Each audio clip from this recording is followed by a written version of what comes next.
Assalamualaikum warahmatullahi wabarakatuh. Selamat pagi. Hari ini Bu Suci akan menjelaskan tentang bagaimana bioproses yang terjadi pada sistem pencernaan kita. Pencernaan makanan sendiri merupakan sebuah proses mengubah makanan dari ukuran besar menjadi ukuran kecil dan lebih halus, serta memecah molekul makanan dari yang kompleks menjadi sederhana. Oleh karena itu, pencernaan makanan kita ini bisa dibedakan menjadi dua pengertian, yaitu satu, ada proses pencernaan makanan secara mekanik serta proses pencernaan secara kimiawi.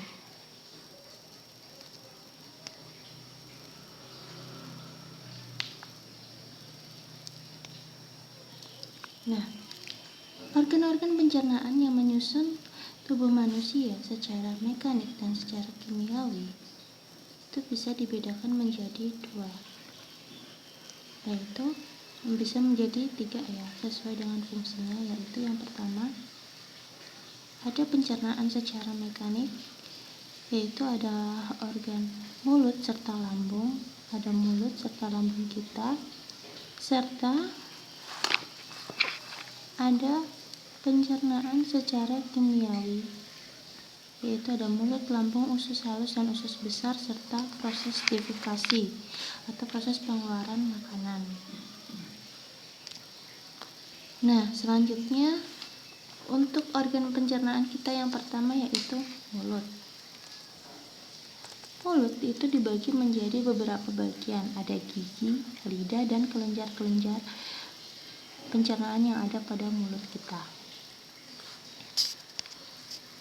Nah, pencernaan mekanik pada mulut itu dilakukan oleh gigi. Ada 3 macam gigi yang menyusun tubuh manusia, yaitu gigi seri atau disebut juga dengan incus. Ada gigi taring atau disebut juga canius. Ada juga gigi geraham yang disebut premolar, dan gigi geraham belakang yang disebut juga dengan molar. Nah, kalian lihat pada gambar yang A, ini biasanya disingkat dengan diketahui dengan huruf I atau incisivus, yang B ini canicus, makanya yang di sini di kode C. Yang di tanda C ini disebutnya gigi geraham depan atau premolar dengan tanda P, serta yang gigi geraham belakang ini disebutnya molar atau disebut juga dengan M. Oleh karena itu, rumus gigi manusia itu biasanya diketahui dengan M, D, M, P, C, I. Untuk bagian atas dan MPCI juga bagian yang bawah. Nah, karena kita juga punya kanan kiri, berarti gini juga MPCI, dan ini juga MPCI. Oke, itu adalah rumus pertumbuhan gigi manusia. Untuk pertumbuhan gigi manusia itu dimulai dari kita umur 8 bulan. Biasanya mulai muncul ketika 8 bulan. Nah, jumlah gigi pada saat kita sampai umur 12 tahun. Nah, dia jumlah giginya adalah 20 gigi. Namun pada gigi orang yang sudah dewasa jumlahnya adalah 36 gigi. Dari mana? Karena dia terdapat tambahan 3 gigi. Ini ya, 3 gigi yang di molarnya. 3 kalikan 4 kan adalah 20 tambah 12 berarti 32 gigi ya. Ada 32 gigi. Nah, di sini bisa kamu lihat sendiri bagaimana rumusnya.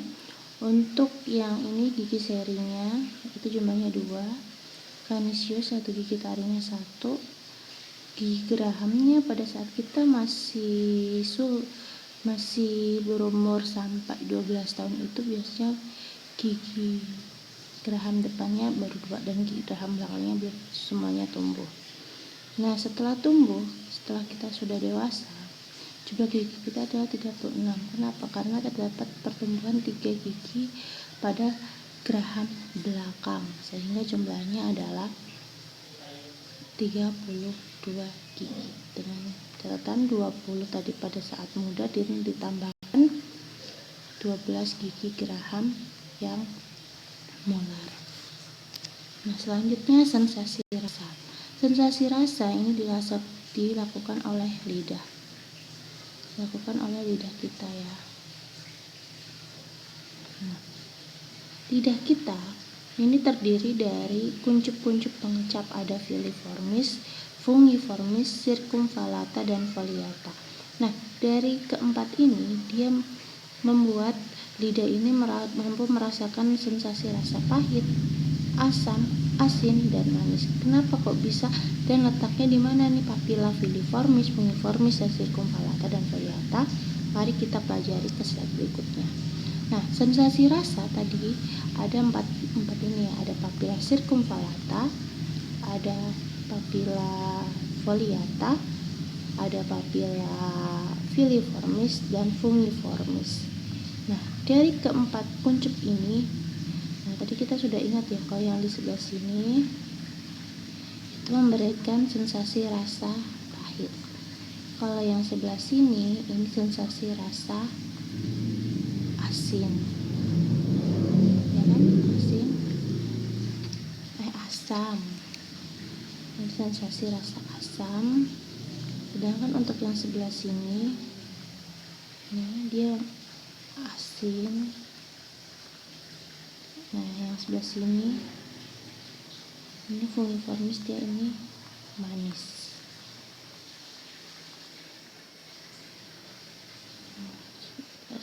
Sebentar.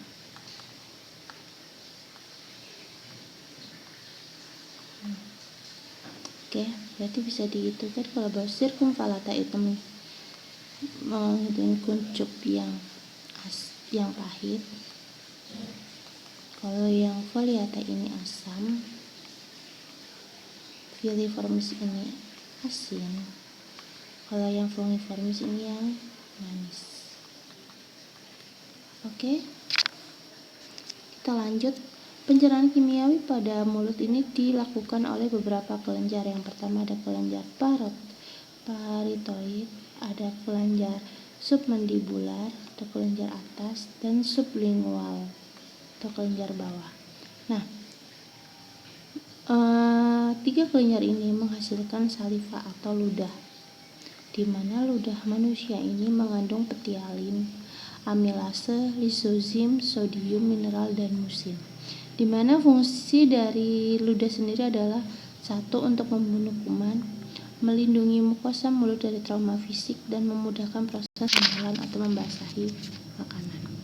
Nah, proses menelan ini dimulai dari yang pertama tadi ya, makanan itu yang gede ukurannya nih, nasi, daging, semuanya itu akan dicerna menjadi bolus. Nah, bolus ini, lihat tahap yang pertama ini pada gambar. Bolus ini kan bolusnya nih, ini bolus.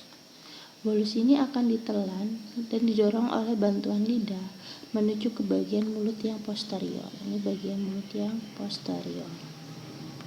Nah, selanjutnya pada tahap yang nomor 3, palatum lunak akan menutup saluran hidung. Nah, ini saluran hidungnya ini harus ditutup ini.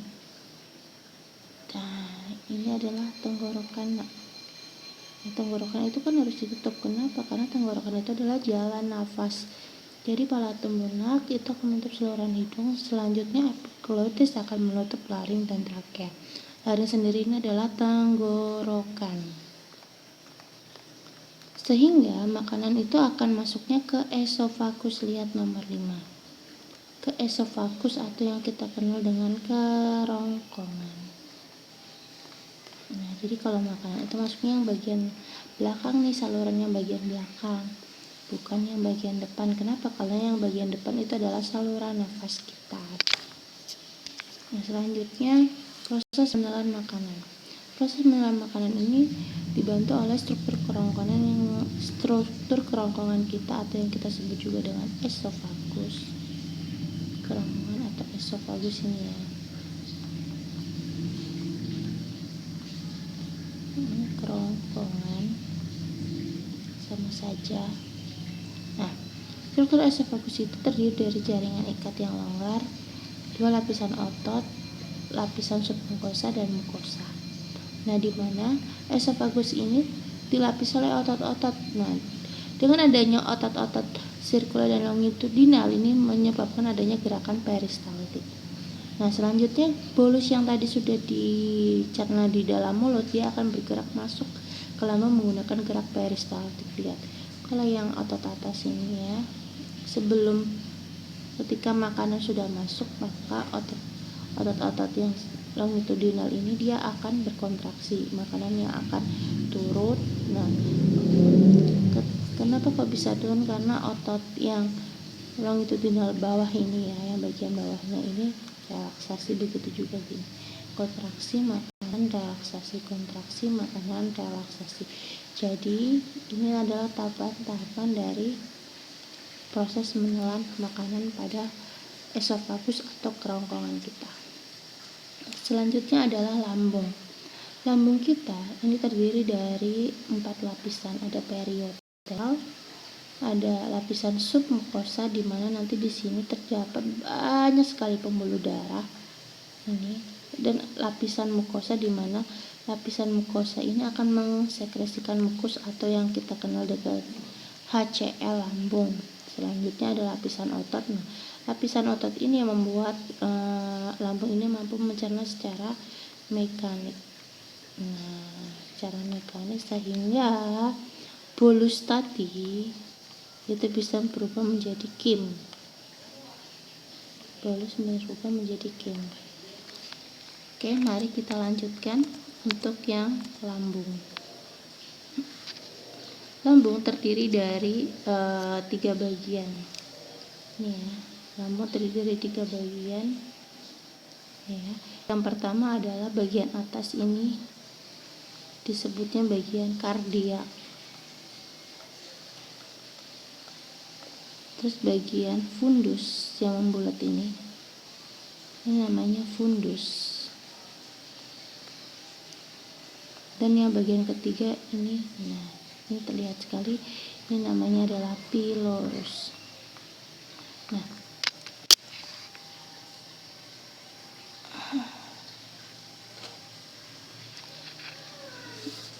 kardiak ini berhubungan dekat langsung dengan esofagus ya, karena dia ada di atas, ingat.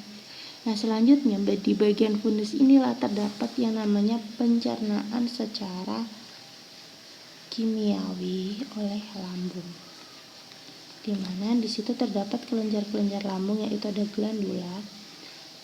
glandula kardiak, ada glandula gastriak, ada glandula piloris.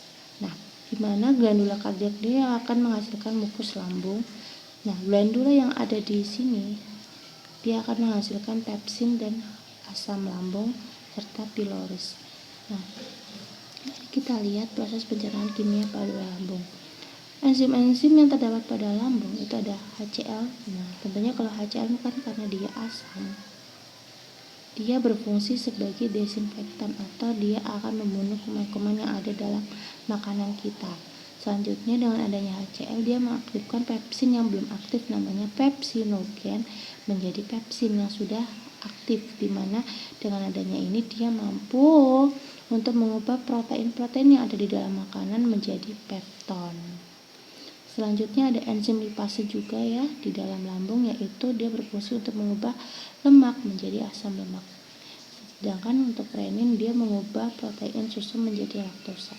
Nah, renin ini dia hanya ada pada saat kita berumur masih bayi, ketika kita masih bayi dan belum melakukan empasi, sehingga renin ini masih sangat diperlukan. Selanjutnya pada saat usia dewasa atau menginjak remaja, enzim renin ini sudah akan hilang atau kehilangan fungsinya. Selanjutnya ada gastrin. Gastrin adalah merupakan hormon yang menggiatkan kelenjar-kelenjar lambung untuk mengeluarkan getahnya. Agar apa? Agar tidak merasakan yang namanya sensasi panasnya itu ya. Karena kan dia terdapat HCl ini. Nah, selanjutnya usus halus. Usus halus kita ini terdiri dari yang pertama ada duodenum yang pertama atau usus 12 jari, ada jejunum atau usus yang kosong, serta ada ilium atau usus pencernaan. Nah, di bagian ilium inilah terjadi semua proses pencernaan, karena udah mau terakhir ya. Nah, lanjutnya lapisannya itu ada lapisan mukosa, ada lapisan submukosa, dan lapisan otot. Dimana lapisan mukosa ini dia sangat luas sekali. Nah, di sepanjang lapisan mukosa ini terdapat fili-fili penyerapan. Nah, sedangkan di lapisan submukosa itu hanya terdiri dari pembuluh darah dan saraf saja. Sedangkan pada lapisan ototnya terdiri dari otot longitudinal dan sekuler. Nah, otot jenis pada ini merupakan otot polos dan lapisan serosa. Proses pencernaan pada usus halus itu dibantu oleh dua kelenjar, di mana ada pankreas serta ada bantuan dari hati. Selanjutnya, usus halus juga mampu menghasilkan enzim. Nah, usus halus mampu menghasilkan enzim. Nah, mampu ada enzimnya. Di mana enzimnya itu ada enterokinase, maltase, laktase, sukrase, peptidase, dan lipase. Lipase juga ini dimiliki oleh si usus halus ya. Jadi ada sekitar 6 enzim yang dihasilkan oleh dinding usus halus. Nah, pada saat makanan yang berupa bolus tadi, bolus yang masuk ke dalam lambung itu kan dia sangat asam ya. Nah, otomatis dia ini ya, kim. Maksud saya ini kim. Kim yang dari lambung ini sangat asam dinetralkan oleh enzim-enzim pankreas. Siapa yang menetralkan adalah lipase, amilase, sama ini. Semuanya dia menetralkan si kim yang dari lambung tadi, yang bolus sudah jadi kim, jadi bubur, dinetralkan, pH-nya menjadi lebih, pH-nya netral, tidak asam lagi. Nah, selanjutnya akan diemulsifikasi oleh lemak dan garam empedu. Oleh siapa yang punya? Nah, empedu ini nih, si empedu ini yang mempunyai adalah hati. Selanjutnya nutrien akan diabsorbi melalui mikrofili. Nah, selanjutnya ini bukan bolus ya, ini kim. Kim akan terus bergerak segmental dan peristaltik di sepanjang usus halus. Nah, ini adalah ininya ya, mikrofilinya, di mana tadi filinya ini dia terdiri dari banyak sekali sel epitelium yang berbentuk, epiteliumnya ini berbentuk silinder. Fungsinya untuk apa ya? Pasti sudah untuk melakukan proses penyerapan sari-sari makanan. Nah, selanjutnya usus besar. Di dalam usus besar ini sendiri itu ada 3 bagian, yaitu bagian yang naik, ada bagian yang mendatar, dan ada bagian turun. Di mana di usus besar ini terjadi proses reabsorpsi air, ada proses pergerakan feses, serta proses defekasi. Jadi usus besar juga mempengaruhi proses pengeluaran dari si feses. Nah, di usus besar sendiri perlu kalian tahu, di situ ada yang namanya bakteri baik. Untuk proses pembentukan defekasi ini ya, bakteri baiknya itu adalah E. coli, di mana dengan adanya E. coli dia mampu memadatkan si feses tadi tidak menjadi cair. Jadi makanan yang tadinya kim, cairan, itu akan dipadatkan oleh si E. coli. Jadi E. coli ini adalah merupakan bakteri yang baik yang ada pada usus kita. Nah, selanjutnya anus. Sebelum makanan dibuang, maka makanan itu akan ditampung di dalam rektum. Nah, di sini ya.